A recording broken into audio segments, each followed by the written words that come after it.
আসসালামু আলাইকুম সম্মানিত দর্শকবৃন্দ, এই মুহূর্তে দেশ ও প্রবাস থেকে যারা আজকে আমাদের এই প্রতিবেদন দেখছেন সকলকে পবিত্র ঈদ উল ফিতরের শুভেচ্ছা জানাচ্ছি।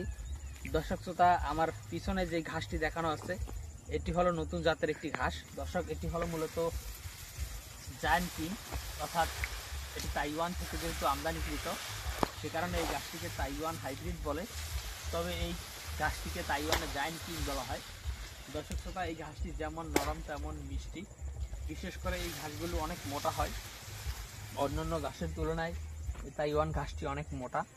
আর এখানে যদি দেখেন যে ভিতরে কী পরিমাণ ঘাস হয়েছে, দর্শক শ্রোতা, দুই পাশ দিয়েই কিন্তু প্রচুর ঘাস এখানে হয়েছে।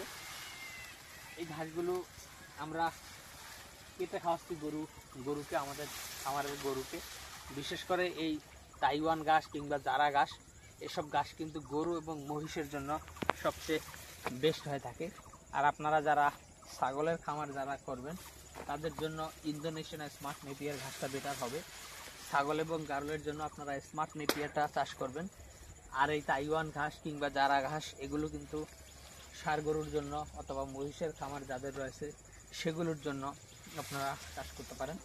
দর্শক বন্ধুরা, বর্তমান সময়ে আমাদের কাছে সব ধরনের ঘাসের কাটিনই রয়েছে। আমরা মূলত গুয়াতিমালা সহ সব ধরনের ঘাসের কাটিন আমরা লাগিয়েছি।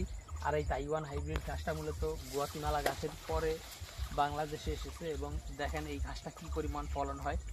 এটা কাটিং জার্মিনেশনের কোনো সমস্যা নেই, ঘাস অল্প সময় হয়। বিশেষ করে আপনার যারা গাছটা আপনারা 45 থেকে 60 দিনে কাটেন, এই তাইওয়ান গাছটা আপনার 30 থেকে 35 দিনে আপনার কাটতে পারবেন। এখানে যে গাছটা দেখতেছেন এই গাছটা 30 দিনের গাছ। দর্শক শ্রোতা, এই যারা গাছ এতটুকুন করতে আপনার সময় লাগবে ম্যাক্সিমাম 60 দিন, সেক্ষেত্রে এখানে 30 দিনে কিন্তু আপনার তাইওয়ান গাছটা অনেক বড় হয়ে যায়। এটার মূল লক্ষ্যই হচ্ছে এটা হলো যার বড় হয় প্লাস অল্প দিনে ঘাস কাটা যায়। তো দর্শক শ্রোতা, এই তাইওয়ান হাইব্রিড ঘাসটি আপনি চাইলে লাগাতে পারেন।